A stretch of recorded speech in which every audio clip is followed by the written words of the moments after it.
Assalamualaikum warahmatullahi wabarakatuh. Kembali lagi dengan Guntur Manggala Sakti. Pada kesempatan kali ini saya akan menjelaskan tentang agen pada artificial intelligence atau kecerdasan buatan. Agen adalah sesuatu yang dapat melihat atau mengartikan atau mengetahui lingkungannya melalui alat sensor dan bertindak melalui alat aktuator. Bagian-bagian dari agen tersebut yaitu ada persepsi, yaitu proses merubah suatu dari lingkungan ke dalam indera penerima atau memori, otak, dan lain-lain. Kemudian ada sensor, sesuatu yang digunakan agen untuk menangkap sesuatu dari lingkungan untuk melakukan persepsi, seperti contohnya adalah sensor suhu ataupun sensor benda. Kemudian ada environment atau lingkungan, segala sesuatu yang ada di sekitar sistem dan mempengaruhi kinerja sistem. Kemudian ada aktuator, bagian dari agen yang dapat dilihat dan yang akan melakukan action. Kemudian ada action.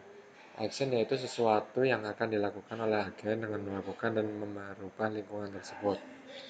Contohnya adalah pada robot. Agennya adalah robot, kemudian persepnya adalah memori, kemudian ada sensor, sensornya mata robot, kemudian environment, lingkungan di sekitarnya, aktuator, ada tangan dan kakinya, kemudian ada action, misalkan mengambil botol. Kemudian saya akan menjelaskan tentang algoritma Minimax dan Minimax Alpha. Algoritma Minimax adalah sebuah algoritma yang mendasari pola pikir langkah penyelesaian masalah dalam beberapa jenis permainan papan yang berbasis kecerdasan buatan dalam komputer, seperti tic-tac-toe, seeker, catur, dan lain-lain. Kemudian algoritma Minimax Alpha yaitu pengembangan dari algoritma Minimax. Berikut adalah contoh soal dari algoritma Minimax. Untuk menyelesaikannya, yaitu dengan algoritma Minimax, kita berawal dari bawah dulu, minus 1 dan 1. Kemudian ada tahap max, min, max. Pada tahap max, dicari nilai terbesar dari pilihan di bawahnya, minus 1 dan 1 lebih besar dari 1. Kemudian 0 minus 1 lebih besar dari 0 lebih besar dari minus 1. Kemudian 1 dan 0 lebih besar 1, 0 dan 1 lebih besar 1. Kemudian naik lagi ke min, yaitu mencari nilai terkecil. Setelah mendapatkan nilai maksimal tadi, kita kembali mencari nilai min, yaitu 1 dan 0. Nilai minimalnya adalah 0.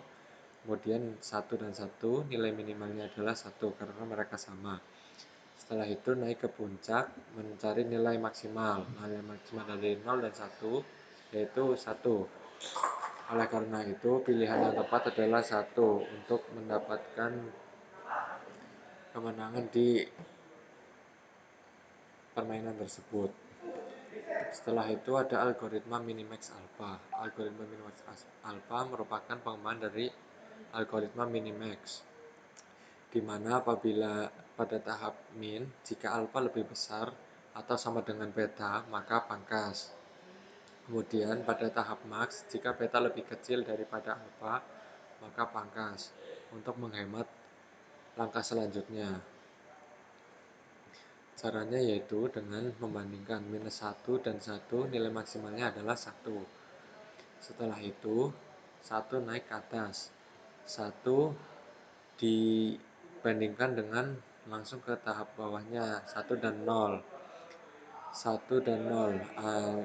Dan keterangan alpanya 1, betanya 0, karena nilai alpha adalah nilai yang paling besar. 1 dan 0 lebih besar daripada 1. Alpha lebih besar daripada beta, maka sesuai dengan keterangannya, maka tahap selanjutnya dipangkas. Setelah itu 1 naik 0 naik di sini dari bawah ke atas ke tengah. Setelah itu, karena di atas mencari nilai minimal, 0-nya ditaruh di atas. 1 dan 0, 0-nya ditaruh di atas. Kemudian di sini pilih 1. Dari mana dapatnya 1? Dari awal tadi, di sini kan 1, terus naik 1. Sebenarnya bisa, ini 0 dinaikkan ke sini, 0. 0 dan 0. Kemudian ini dicari dulu 1 dan 0, nilai maksimalnya adalah 1. Kemudian langsung dari atas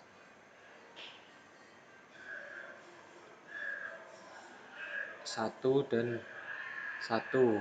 1 dan 1 tidak lebih besar ataupun tidak lebih kecil, maka jika nilai alfa lebih besar atau sama dengan beta maka pangkas, dan di sini dipangkas.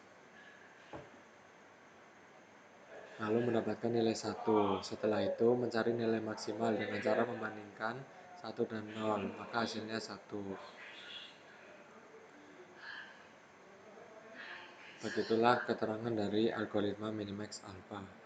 Kemudian saya akan menjelaskan sedikit tentang algoritma ID3. Algoritma ID3 merupakan algoritma yang dipergunakan untuk membangun sebuah decision tree atau pohon keputusan. Decision tree merupakan menggunakan struktur hierarki untuk pembelajaran supervised. Proses dari decision tree dimulai dari root node hingga leaf node yang dilakukan secara rekursif, di mana setiap percabangan menyatakan suatu kondisi yang harus dipenuhi dan pada setiap ujung pohon menyatakan kelas dari suatu data. Berikut adalah contoh datanya. Ada 4 atribut, yaitu cuaca, suhu, kelembaban, angin, dengan nilai ya untuk bermain adalah 9 dan tidak bermain adalah 5. Oke. Rumusnya adalah untuk mencari gain sama dengan entropi dikurangi sigma K I sama dengan 1 SI per S dikali entropi, di mana S yaitu data sampel yang digunakan untuk training, A adalah atribut, SI yaitu jumlah sampel untuk nilai V, S yaitu jumlah seluruh sampel data, entropi yaitu entropi untuk sampel-sampel yang memiliki nilai. Kemudian ada entropi itu sendiri. Entropi cara mencarinya adalah sigma K J sama dengan 1 minus PJ log 2 PJ, di mana S adalah himpunan dataset kasus, K adalah banyaknya partisi S, PJ adalah probabilitas yang dilakukan dari sumnya dibagi total kasus. Sesuai data ini, maka ditentukan nilai tropinya adalah ya-nya itu 9 minus 9 dibagi 14 dikali log 2, 9 per 14 ditambah minus 5 per 14 dikali log 2, 5 per 14 sama dengan 0,940. Kemudian dicari dari masing-masing atribut. Masing-masing atribut rumusnya seperti tadi, mana total cuaca cerah adalah 5, mendung adalah 4, hujan adalah 5. Dengan ianya 2, kemudian tidaknya ada 3, untuk mendung ianya ada 4, tidaknya ada 0, hujan ianya 3, tidaknya ada 2, maka diperoleh entropi seperti berikut, dan gainnya adalah berikut.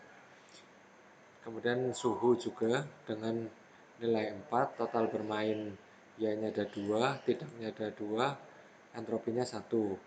Dingin totalnya ada 4, bermainnya 3, untuk tidaknya ada 1, totalnya 0,1 untuk entropinya.